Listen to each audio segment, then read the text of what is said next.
Assalamualaikum warahmatullahi wabarakatuh, sahabat semuanya. Jumpa lagi dengan saya, Ati Pineng. Apa kabar nih semuanya? Semoga teman-teman semua dalam keadaan sehat ya teman-teman ya, dan tetap semangat dalam beraktivitas.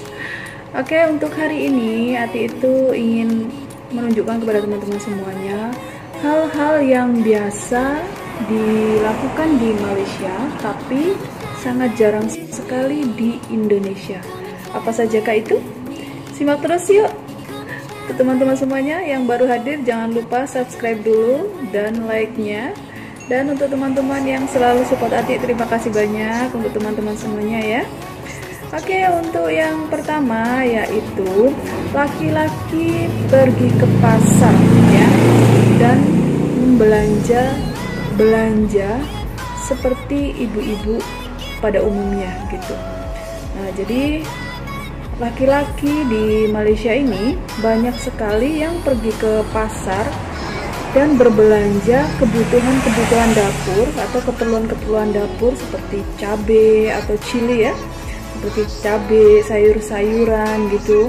Nah, itu sangat banyak sekali di sini, dan mereka juga tidak malu gitu.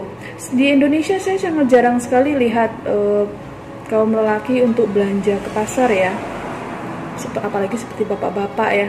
Kalau ngantar ibu-ibu ke pasar, paling ibunya yang belanja, bapaknya di kedai kopi.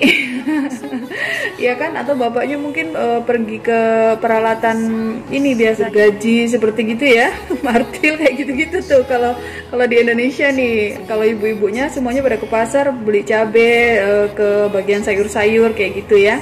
Nah, jadi kalau di sini itu sudah sangat umum sekali gitu untuk laki itu belanja kebutuhan dapur ya. Dan di sini juga saya melihat itu jiran saya sendiri di sini. Jiran itu uncle ya, dia umurnya sekitar sudah hampir 80 lah kalau saya lihat. Itu hampir setiap hari dia itu pergi ke pasar belanja ya. Sedangkan antinya itu di rumah. Dan nanti bergantian gitu. Dan semua yang dia belanja sama uncle itu ya seperti cabai, mungkin ikan apa gitu.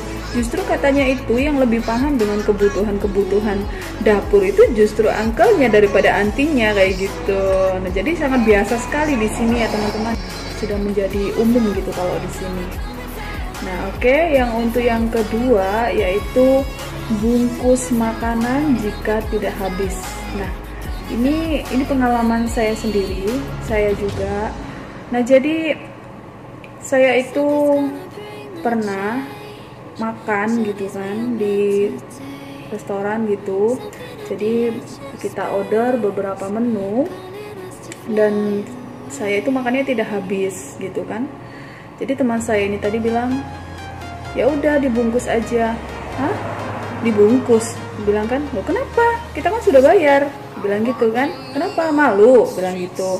Jadi saya bilang, kalau saya di Indonesia itu memang sangat jarang sekali kalau makanan yang misalkan sudah kita order dan kita makan setengah-setengah gitu, kita tidak habis untuk kita bungkus, itu sangat, bahkan saya tidak pernah gitu ya.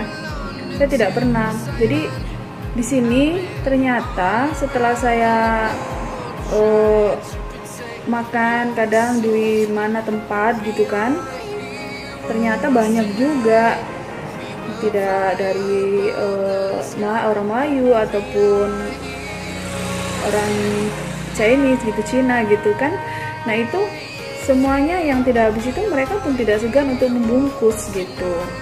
Jadi tidak perlu malu ya, daripada mubazir makanan gitu kan ya. Betul juga, itu bisa menjadi sesuatu yang bagus juga ya untuk diri saya, yaitu perubahan juga gitu kan selama di Malaysia gitu kan. Jadi saya sekarang pun kalau tidak habis makanan ya sudah saya bungkus gitu, saya pun tidak malu-malu sekarang gitu. Jadi itu sesuatu hal positif juga ya gitu ya. Jadi di sini udah menjadi umum kalau makanan tidak habis kita bungkus, tidak mubazir makanan ya. Itu bagus juga, sangat bagus sekali. Dan untuk yang ketiga yaitu polisi tidur atau tanggul ya, kalau di sini bilang tanggul ya. Nah, polisi tidur itu kalau kita di Indonesia itu paling banyaknya kita jumpa itu di desa-desa ya. di desa-desa yang mungkin padat penduduk kayak gitu ya, atau tempat-tempat umum kayak gitu ya. Nah itu biasanya banyak sekali polisi tidur. Kalau di Malaysia itu polisi tidur itu bahkan di bandar-bandar atau di kota-kota ya, jalan-jalan besar, terutama itu saya lihat misalkan di depannya sekolah ya, di depannya sekolah atau di tempat-tempat umum atau mungkin di kompleks-kompleks perumahan mewah itu ya, kebanyakan kalau pas saya lewat itu banyak sekali polisi tidur.